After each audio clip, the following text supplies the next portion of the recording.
Donald Trump was having a 1 a.m. meltdown as Iran responded with force after the United States struck a tanker that was trying to get past the U.S. blockade in the Persian Gulf. In addition, we saw massive escalation in Russia's war against Ukraine. Russia bombarding Kyiv with ballistic missiles, hypersonic missiles, and drones. And then we saw Ukraine responding with strikes on St. Petersburg and critical oil depots throughout Russia. Donald Trump, throughout all of this, was making social media posts like this. Trump 007, and it's some weird photo of him as like James Bond. That's what he was posting at 1 a.m. Donald Trump posted photos of himself with Whitney Houston from like the late 80s. Whitney Houston and future President Donald J. Trump.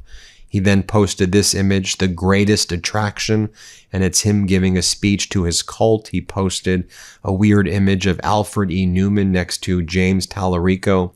And then they were also posting photos in the Oval Office, not sure when the photos were taken, of Donald Trump, Ken Paxton, Governor Abbott, and the Lieutenant Governor of Texas, all holding up photos of James Tallarico like they're little toddlers. No offense to little toddlers, but there's real serious things taking place around the world, and this is how Donald Trump is behaving, this spiraling out of control at 1 a.m. Here's what we know took place. So the U.S. struck a ship attempting to run the blockade. The IRGC responded by attacking a ship in the Strait of Hormuz. The U.S. then bombed Qasem Island, and then the IRGC attacked Bahrain, Kuwait, and Iraq. Abraham Razi, an Iranian parliament leader, posted, "Americans have shown that they understand the language of missiles better than the language of diplomats. Damn, the Navy and Aerospace Force kids of the IRGC are fired up." Here's more of what we learned. Iran launched massive ballistic and drone attacks, striking the U.S. 5th Fleet headquarters in Bahrain, along with U.S. bases in Kuwait, Ali al-Sam, Arifjan, and an oil tanker near Dubai in response to new U.S. strikes on Qasem Island, and an Iranian oil tanker near the Strait of Hormuz, per Tasnim, which is Iran's state media.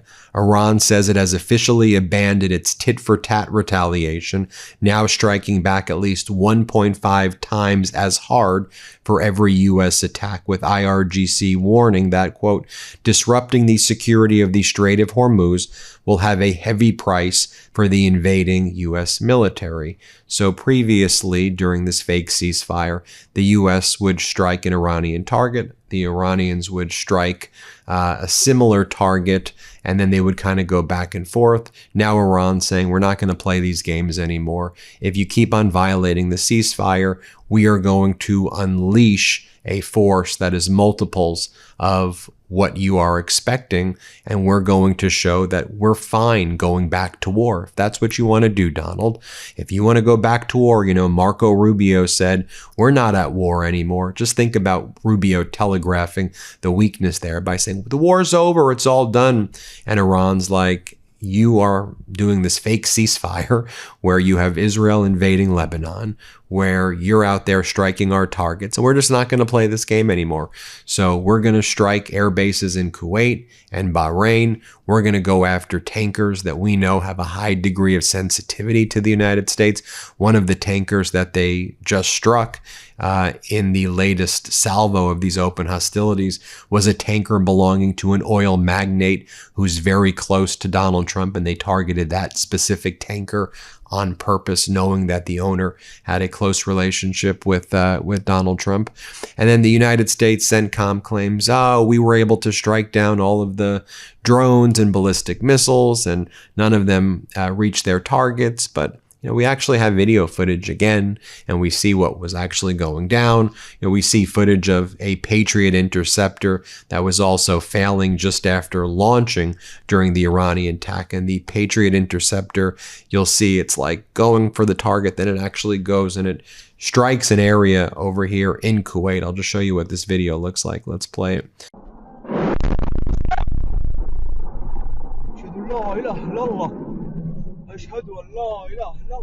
Iran released video of its drone and ballistic missile strikes to show what it looked like. I'll show you a quick video that they released. Let's play it.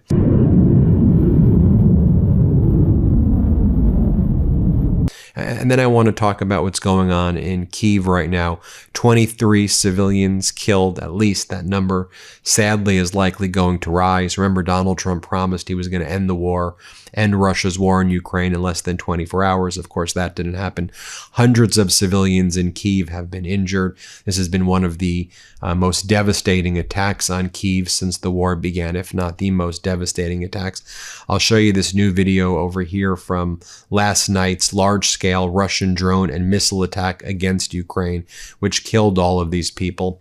Russia was using some of its hypersonic cruise missiles as well to strike civilian targets in Kyiv. And while all of this very serious stuff is happening, Donald Trump's out there posting reflecting pools and pictures of 007 and pictures with him and Whitney Houston. I mean, this is some deranged and demented stuff right here. Let me just show you some video footage so you can see firsthand what Kyiv looked like last night. Here, play this clip.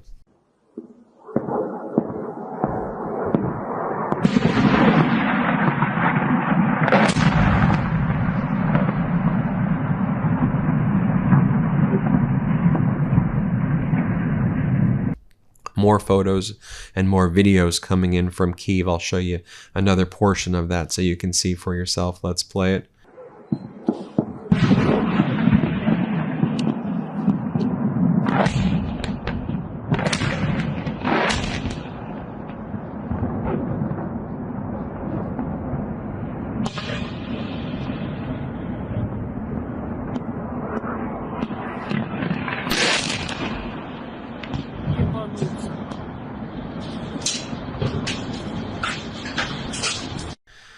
Now, I also want to show you what's going on in Russia over here, where you can see St. Petersburg, which is over 500 miles from Ukraine.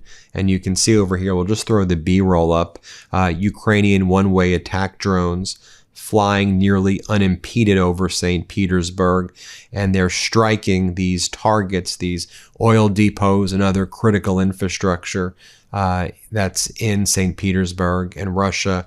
Show you another footage right here. The St. Petersburg International Economic Forum in Russia started as well. And here's, I'll show you what it looks like over here. Let's just play this video footage so our viewers can see what's going on, so you can see what's going on. Let's play it.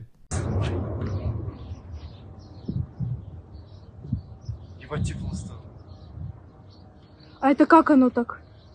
Ты увидел, как это началось?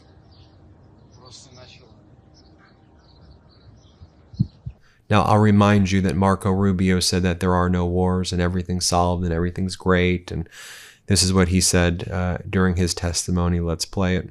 It's billions of dollars of reconstruction costs just to get to where they were 6 months Mr. Rubio, you keep telling us how we're winning this war. The president keeps saying, well, the war's over completely now. Annihilated. The war is not over. And yet the American people see how we're losing at the pump and with their costs. And yet this thing still hasn't been resolved.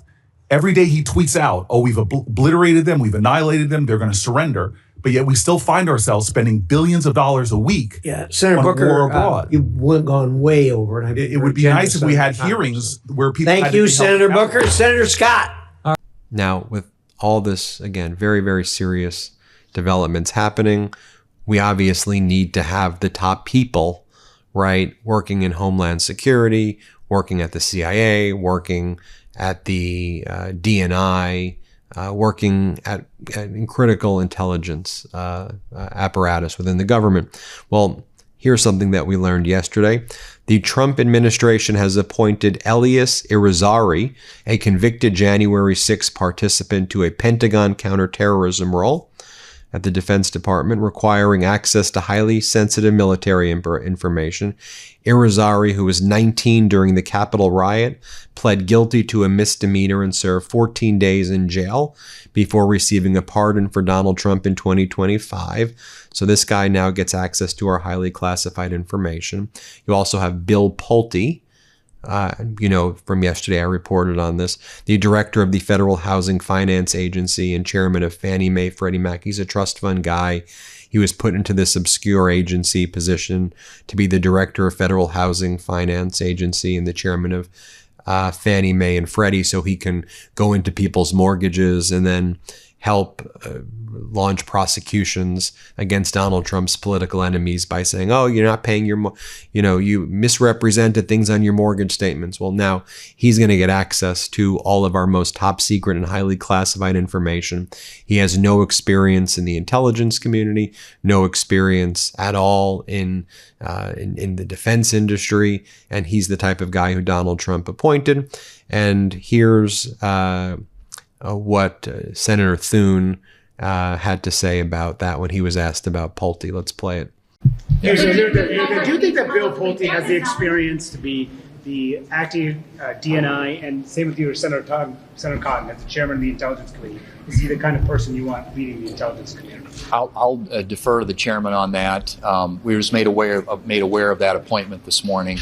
Obviously, it's something that if the administration decides to pursue a permanent appointment to that position, have to come through the Congress and have confirmation hearings and ultimately a vote here in the Senate. But Senator Cotton, you want to speak to that?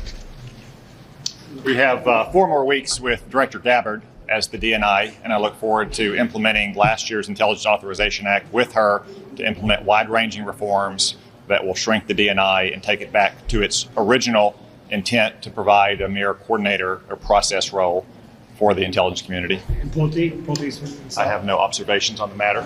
Leader. And then also yesterday, the White House released this video. Again, while all of this was going on, they posted this video on TikTok implying that the UFC arena might be a permanent staple now, that they're going to keep this UFC arena in front of the White House.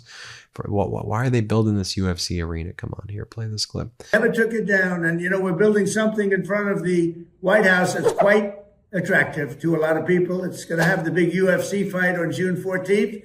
And I'm looking at it, and maybe we'll never, ever take it down. And then finally, as Reuters reported yesterday, the CIA, I think smartly, does not want to give any information to the DNI. They don't want to give anything to the Office of Director of National Intelligence. They didn't trust Tulsi Gabbard. They sure as hell don't trust Bill Pulte. So you have the CIA not giving its intelligence over to the Director of National Intelligence and the Office of the Director of National Intelligence because they believe it's basically compromised at this point.